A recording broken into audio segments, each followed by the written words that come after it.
South Korea responded to North Korea's overnight test of an intercontinental ballistic missile within minutes, firing short-range missiles of its own into the sea and warning that miscalculation could lead to a preemptive strike.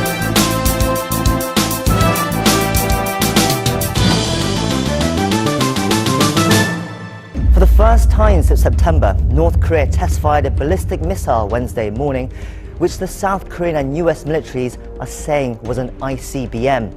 It flew far higher than any of North's previous missiles, and it's believed this missile could be powerful enough to reach anywhere in the United States. South Korea responded to North Korea's overnight test of an intercontinental ballistic missile within minutes, firing short-range missiles of its own into the sea and warning that miscalculation could lead to a preemptive strike. Joint Chiefs of Staff say the recent launch could be seen as a protest against the recent economic sanctions against the regime, as well as Washington reinstating North Korea as a state sponsor of terrorism. The South Korean military stressed it is never letting its guard down and is always ready to strike back. The South Korean military is keeping close tabs on North Korea's military activities. Our military could destroy the origin of the provocation in nuclear facilities with precision on any given day from the ground, sea, or air. South Korean forces launched precision strike missiles near the northern limit line in the EC just 6 minutes after the North Korean launch was detected. The JCS says it involved the Army's missile unit, one of the Navy's Aegis destroyers, and one of the Air Force's KF-16 fighter jets, each firing at a simulated target with the distance calibrated to match that of the location where North Korea test-fired its missile. It's very concerning, it's very serious. But any argument for preventive war against North Korea must stand upon the argument that North Korea cannot be deterred, and I just think that's a fallacy. North Korea can be deterred. South Korean President Moon Jae-in said Pyongyang's action endangered international peace and security. South Korea and the United States, along with the international community, have no other choice but to continue applying strong pressure and sanctions. Commenting on the North's missile test, U.S. President Donald Trump told reporters, "We will take care of it." He did not elaborate, but said there was no change in approach to North Korea. Nothing changed. Nothing changed. We have a very serious approach, and nothing changed. We take it very seriously. Japanese Prime Minister Shinzo Abe called for an emergency meeting of the United Nations Security Council. While the cost for Pyongyang may increase, analysts say it is not going to give up its nuclear and missile programs. These capabilities are something that cannot be negotiated away. It's part of their identity, it's part of their national security policy. They view all of the UN Security Council resolutions prohibiting these activities as illegitimate, and they will continue to challenge those UN Security Council resolutions and challenge the international community. Pyongyang says it needs a strong deterrent to prevent an attack from the United States. Korea fired a long-range ballistic missile early Wednesday morning, identified by the regime as a newly developed Hwasong-15 ICBM. The missile was fired at around 3:17 a.m. from Pyeongseong, a city located 30 kilometers north of Pyongyang. It flew 960 kilometers eastward for about 50 minutes and landed in the waters west of Japan. The missile was launched at a lofted angle, reaching 4,500 kilometers, higher than any other previously launched North Korean missile. Hwasong-15 is seen to be an upgraded version of the Hwasong-14 ICBM. Compared to the Hwasong-14 ICBMs launched in July, experts say Hwasong-15 seems to have a stronger engine and so flies farther. The previous Hwasong-14 missiles could fly up to 8,000 or 9,000 kilometers, reaching the western part of the U.S., but Wednesday's missile will be able to fly 11,000 to 12,000 kilometers. That covers the whole United States, including the eastern area. And Pyongyang aimed to make an even greater impact out of this missile launch, launching it at early dawn. Firing a missile at 3 o'clock in the morning is indeed a sudden attack and helps the regime see how quick South Korea and the US are to respond. Also, as it's daytime in the US, the North aimed to send an even more alarming message to the US.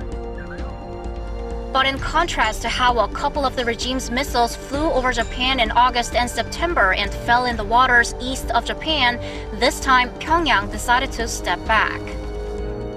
If the North makes its missile land near the US, then the political shock it sends to the world will be too large for it to handle, which may possibly lead to stronger international pressure. The other experts suggested this may be rather because North Korea was not able to make technological progress in other areas like re-entry technology. The North didn't mention re-entry technology in today's announcement, and instead of shooting the missile at a normal trajectory and east of Japan, this time Pyongyang decided to step back.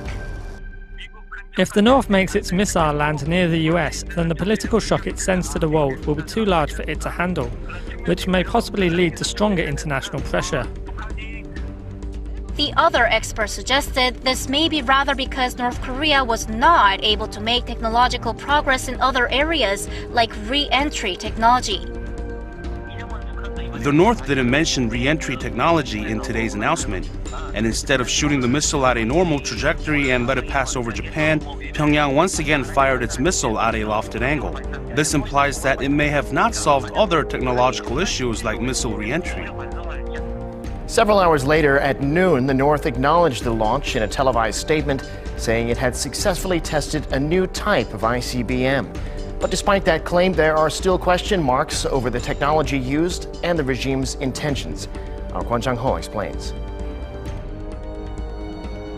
At 12 noon local North Korean time, a special announcement was broadcast on North Korea's state media TV. It declared that a brand new weapon had been successfully launched early Wednesday morning, the Hwasong-15 ICBM. More advanced than the previous Hwasong-14 model, according to the state media, the missile could reach all of the mainland United States. It declared that this rocket meant that the regime had met its goal of completing its nuclear weapons development program.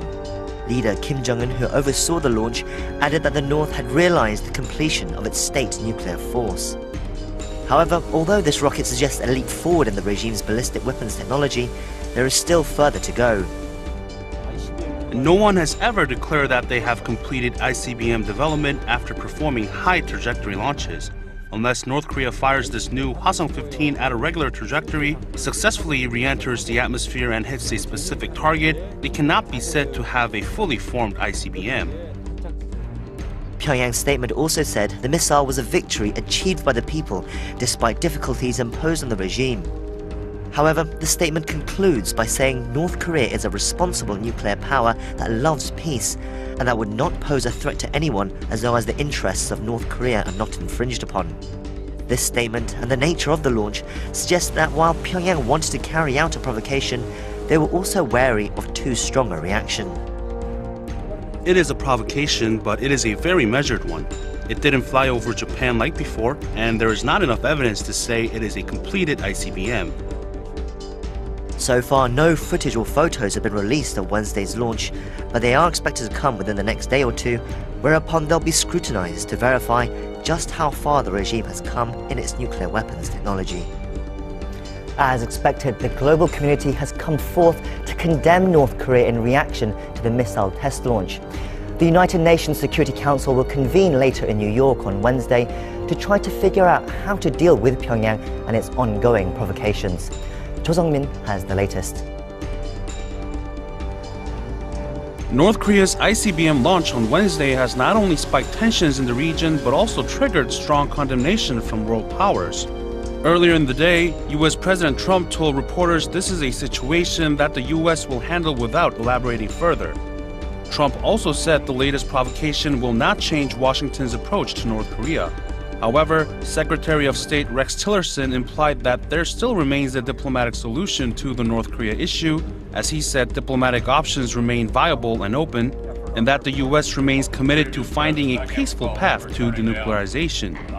Japan called the latest North Korean provocation a violent act that can never be tolerated. Prior a phone talk with President Moon Jae-in, Japanese Prime Minister Abe said Tokyo will maximize pressure on Pyongyang. Japan will not back down in the face of a provocation, but will maximize pressure on North Korea. We'll continue to protect the lives and livelihoods of the people of Japan under the strong Japan-US alliance. China, through its foreign ministry on Wednesday, expressed grave concern over the latest North Korean missile test, which Pyongyang followed up with a self-congratulatory statement saying its missiles can reach continental U.S. territory. Beijing's foreign ministry spokesman Geng Shang said during a daily briefing that North Korea's action clearly violates international resolutions banning ballistic missile launches.